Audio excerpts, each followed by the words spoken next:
Welcome to the Afrimind podcast, your podcast for courage and inspiration from Africa.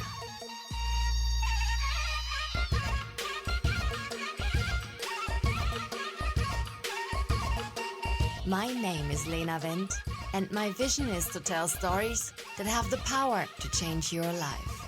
I think the first time I saw you, you had an accident with a bicycle. So I'm talking to someone who loves adventure, who always looks for a challenge, who can't really sit still, has a big heart, but will never forget the day when you brought me that bird to save it. Yeah, I'm also talking to someone who wants to go to Europe. And I think the first time I met you, you even told me about this idea to take a surfboard and leave this country and just paddle with a surfboard on the other side to Europe. And I couldn't take it serious. I have to say that because I've never heard of this. I've never heard of someone being so crazy to do that. Welcome. Thank you. So tell me something about yourself. In Morocco, how does your life look like? Who are you? I think now my life is kind of not really bad. It's good still. It's just, I born here, in Banana Village, so it's very nice here, and surfing since 9 years, so it's very young age. Because here it was like kind of special with a lot of adventures since we were young, a lot of stories, a lot of sometimes crazy things and stuff. And as we are always surfing as well, we are just living by the beach, so we can surf anytime. We can see friends, surf with them, having a lot of fun. So it's kind of really nice, but at one point, for now, with the pandemic and everything, and lockdowns, and everyone is closing, not working anymore, as we are surfing instructors, and we are not working now anymore. Since more than a year, huh? You have no income since more than 1 year, right? Yeah, almost a year and a half. So we are not patient anymore, because before we were just thinking it's just a joke, like 3 months, Corona, something new, like you heard about it, and you think it's just funny thing, we were like just funny before. But then at one point it was not funny anymore, as it was crazy and just not having any cash or anything, and this is very bad. How do you survive? Like how do you feed yourself at the moment? How do you eat? You always have to get some money from the family and stuff, and this is not good, because as you are old enough to work and do get your savings by your own and stuff, but you can't do it now here. There is also a lot of people who is not, that it's not good for them before the pandemic as well, because of the system of the country and the way how they treat the people, and the salaries are very low and everything. There's a lot of things that have to fix here. But the only thing now we see, we just go paddle from the north to Spain, and just go there, work, have some savings, and then after make some project here or something anyway. So from what I hear from you is you love your home, you love this place, you love surfing, you love hanging out with your friends. So actually everything is all right. The only problem is that there's no money, right? Yeah, this is the true. Of course, if there is not another solution, if there were a solution here, I would not leave my place, I would not leave my family, as I have a big family and stuff, and here it's kind of different. The family is very important, huh? Yeah. Yeah, I can just stay here and stuff, but if I stay here, I'm not doing anything since long time. At one point, I'm really impatient to stay here even one more day, I just want to leave. Before, as a surf instructor, did you make good money? Were you happy working as a surf instructor? Was that okay? Actually, I make good money, I was paying everything for myself. I was sometimes lazy to go again, as I was working just by my own and just working as a freelancer. So I just teach anytime I want, so I can work for myself, because it's also a little bit hard to work for surf camps here and stuff, because they are not treating their employees in a good way mostly. Just few ones are fine. And what do you mean? What is the problem? Here they don't really treat their employees in Morocco already, but also here in the surf camps, the surf instructors and everyone, they don't really treat them very well, and they have to work a lot for very low money, you know, and it's really bad. What is money the as well. average? What is the average salary? How much can a surf instructor make every month if you're not freelancing? If you work for a surf camp, is it a monthly salary they give you, or? I think it depends which surf camp, like 6,000 dirhams or something. Mm-hmm. And some of 600 them euros. maybe gets a bit more, like 7,000, maybe some of them. But that's a good salary actually for Morocco, huh? Right? Nah, Because- it's not really good. How? Like, it's not good because 700 euros, 7,000 dirhams, it's nothing, you know? Like, you can rent a place, you need to pay food, you need to have savings. True. I mean, we can't come like in one night and then we just try to be the same as European countries with the salaries and everything. We cannot do it in the same day, but they should at least try to do it, like to wake up fast, you know, and pay. And a lot of people who is coming here and working here as surf instructors are foreigners people, and there is the people who are from here that are not working, you know, they don't find a job, and here the others, they find it easily with accommodation and they get some money as well. Ah, And to the so Moroccans, foreign they pay- people come and take the jobs of surf instructors, and the surf instructors, the local ones, they don't get the jobs. Yeah. And Okay. to the foreign people, the owners, they treat them nice, and to the Moroccan, not really. It doesn't make me angry when a foreigner have a surf camp here, because maybe also I could have a chance and make build a project in their country, you know. But the only thing that makes me angry is you are a foreigner, you are coming from a place where you have better living and better salaries and everything, and you make your own company here. Why don't you try just to be the same as there? If you have your project, to pay the same, to pay the insurance and the everything for the person with good money, like there, not like not here, you know. What is a good salary? What do you think? What is a fair salary? For a surf instructor Mm-hmm. in France or in Portugal, Spain, I think you get around 2,000 euros, you know. Something where you can really put some money on the side to make your own thing, huh? That you don't just work to eat and live, but you Yeah. can also have some savings. At least you have your savings. When they came here, they should like pay good money to the locals, you know. And Stay. insure them. It's not every surf camp that puts a real contract, huh? They know if they make contract with you, then it's hard to kick you out, you know. That's why they always try to do it like this, because then they don't have to pay you money when they have to kick you out, because usually when they kick you out, they have to pay money. Did you ever have an insurance? Me, no. Did you get any money from the government when Corona came? No. Who gets money? Like, a lot of your friends also didn't get paid, right? They give nothing, you know, it's just 120 euros or something anyway. So nothing to survive on. 3 words that describe your country. Maybe it will be more because it will be hard for 3, but Morocco is nice. It's a lot of things nice here, beautiful and whatever. But the living is not really good. You always have to fight to do it, but it's hard to do it here, you know. You need some stuff in the beginning. It's hard to push yourself here, you know. And Europe in 3 words? Going to see another culture and working sometime, chilling sometime for the beginning until I understand the culture and many things there. Save money and think about something for the future that I do for myself. When was the first time you had the idea to go to Europe? I think like 6 months ago. The pandemic, it was already spending some time with us, and yeah, so we were saying it, and we even create a group. But then something happened to me, and they didn't win. Then we stayed for a long time until my friend wins, and he had kind of trouble day because it was crazy with the conditions. But he made it, huh? He made it, yeah, because I mean, for what he said he spent 2 days in the water, like in the sea. So it's kind of crazy. That's crazy.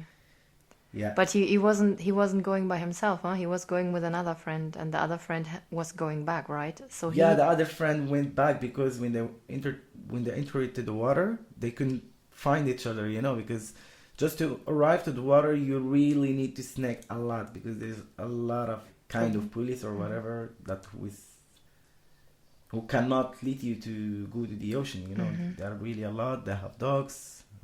There's also street dogs that also make noise. and it's hard to get there. So when they get to the water, they lost each other, you know, because it was dark. The police boat were like trying to see them, but they didn't see them, and then they went, and then the other friend he came back. How does it feel when you create this group, when you have the idea together, and then you're not part of it when it's happening? How does it feel? Yeah, I just feel much excited, you know, because I should be now the one who is going, and sometimes a little bit scared because also it's a little bit hard, you know, because with conditions it's shit, you know, and also, Were you scared? Hmm? Were you scared that something will happen to them? I was kind of scared, but not really. I was thinking, yeah, they will do it, you know. Mm-hmm. But then in the next day, I was getting scared because the other one, he didn't call or anything for 2 days, so we didn't hear from him. How did you prepare yourself to do it? We didn't prepare ourselves. We just said, let's do it. Then we did it. And why the idea to do it with a surfboard? With the boat and with the other stuff, it's kind of dangerous. And with other way, flying, it's a little bit hard. You have to do a lot of things, prepare a lot of things for 1 year and a half. And maybe a small reason can say that they won't agree to give you the visa and stuff. It's difficult for Moroccans to get a visa for Europe, right? Yeah, it's difficult, and also I'm not patient to stay anymore. So now I have another plan, you know. Before I was not really thinking about going or anything. I just wanted to stay here, want to make something here. Mm-hmm. But then Corona comes also, you know, and then it's hard. So then now I just want to go and at least spend like 2 years or something and then come back. You want to make money to make your own thing here. Yeah, so that's what I'm gonna try. Try my best and see. So you had a European girlfriend before, okay? It's not a good topic. I'm just wondering, like, why, when you have these chances to go the easy way, Yeah. why did you choose the hard way? If you have a chance to be with someone that could give you an entrance card into Europe, why do you still want to do it yourself? Because it's better to do it yourself. It's better not to wait for someone to take you. It's about self-respect. Also, the adventure, I mean, it's scary, but it's still kind of nice. When you arrive there, you look back and you see you paddle all this way, you plan everything, and even if some stuff could happen on the way, but then you make it, and then it's really nice as well, you know, because of the adventure, the way how you made it and everything. So it's nice. You know that you can die, right? Yeah, but I hope not. The only things that could be not good is like a fish, like a shark or something attack us, or the wind and the conditions taking us somewhere far, you know. Mm-hmm. I mean, we are going now on Sunday, and the wind conditions are taking to inside the Mediterranean Sea. Mm-hmm. So the thing is, we should paddle very fast to fight against the wind and come out in Algeciras. If the wind took us into the middle of the sea, no one knows where are we, you know? You already did try. What was your feeling? Like, we had 1 hour and a half sneaking around just to arrive to the water, to get into the water. And the water is like 200 meters from us. So just to pass these 200 or 300 meters to the water, you need to snake a lot, because there is a lot of people on the coast, you know? To protect the coast. Protect the borders. We had the wetsuits on. It was really hot with the fucking wetsuits. And I'm sorry for this. With the wetsuits, and it was really hot, so we were just finally happy to be in the water and paddle, so we were not scared at all. Yeah, until we saw the boat, we were scared that they will see us. We keep paddling. We see like very huge boats coming out of the harbor, and as there is a really big harbor there, so they are coming out, they are passing in front of us. So, I mean, it's dangerous, but it's adventure as well. So when you are there, it's really nice. You don't think about anything. What happens if they run you over because they don't see you? Or they No, but they are driving very low. Okay. You can't pass them. And the waves? I've seen that it can be really rough conditions, huh? Yeah. I mean, now the conditions are not really the best. I don't know. We're gonna enter, we're gonna paddle. If we see that the conditions and the wind are so crazy, I think we have to come back and we have to try to stay for a few days or something. And try it again. And try it again in a good condition. What happened the last time? Why didn't you succeed the last time? What happened? What was the mistake? Yeah, because the radar. You know radar? There is like, I don't know what they say, camera or radar, but something that really can realize you easily. In the dark. In the dark, on the ocean, as you are a human. So the police came and got you. Yeah, because and they keep showing them, like they were driving around us like for like 15 minutes or something. Until then they just saw us. Ah. So they were showing them, go to the left, go to the right, until they get us. So yeah, said, please just let us. They say, oh, you want to kill yourself? They say, no, we were checking the conditions. We said, everything is easy, everything is fine, we're going to get there. Say, no. They didn't let you. Yeah, they say, no, I can't. But they were at least nice, right? They were very nice. They were checking if we haven't done any problem or anything that the police doesn't look for us. They find that no one is looking for us, then they just say, yeah, then go. What do you think is waiting for you there in Europe? What do you think are your chances when you reach Europe? No, my chances is just to go work, spend some nice time. And I mean, I'm actually planning, like, when I get there, I will just stay in this place exactly, you know, in Algeciras, for example, finding a job there. And at the same time, I can have time for learning how to kite surf in Tarifa. I mean, I'm not gonna be surfing anymore, so I would also like to learn how to kite surf, so then I can also like teach kite surfing as well in the future. And do something for your soul, huh? Because you love the ocean. Yeah, and being in the ocean as well, so it will be really nice. I know you love the ocean because I always see you running for any small waves to try and surf. And I know how important it is for all of you guys actually to be in the water, huh? Yeah. Because I think the water also takes away any worries, any sorrows, any anger. You can like free your mind, right? You can just surf the wave, it makes you happy. It's nice. So do you think you tried your very best here in Morocco? Do you think you gave everything to reach what you want here in Morocco? Actually, not really. Not really.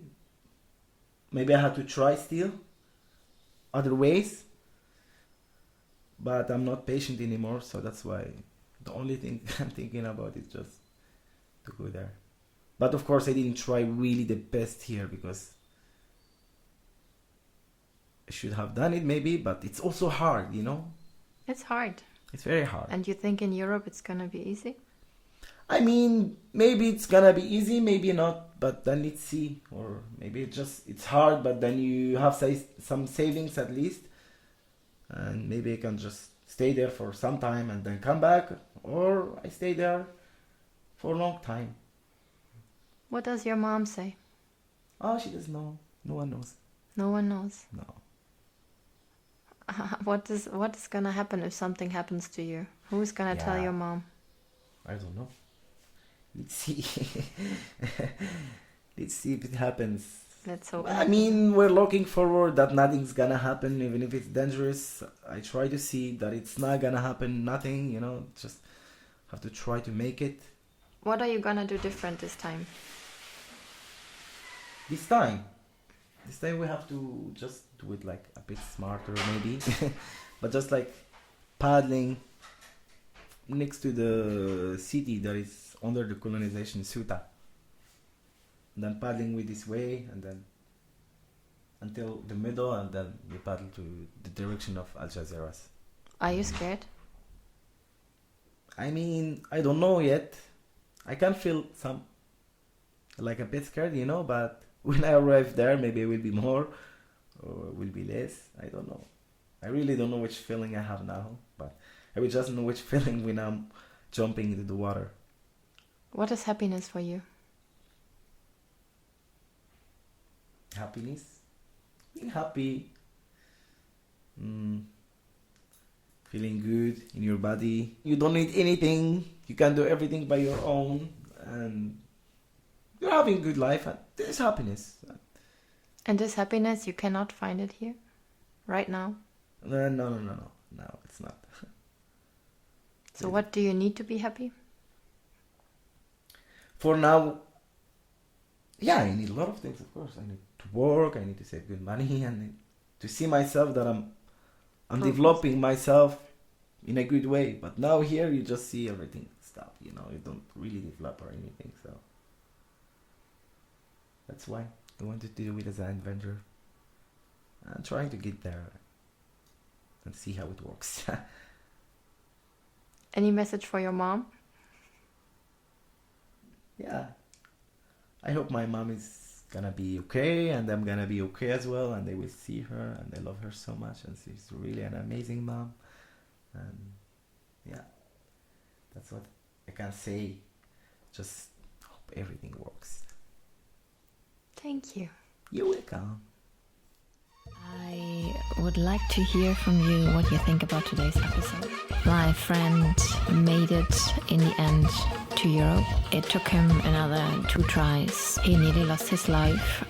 I'm telling you this story because it's an everyday story of Moroccans, of Africans trying to make their way to Europe. I'm very grateful that I was able to do this interview because I think it is very important that we get a deeper understanding for each other, our dreams, wishes, and see the similarities. Leave your comments and thoughts down below and subscribe. Thanks for listening. Thanks for being. See you in the next episode.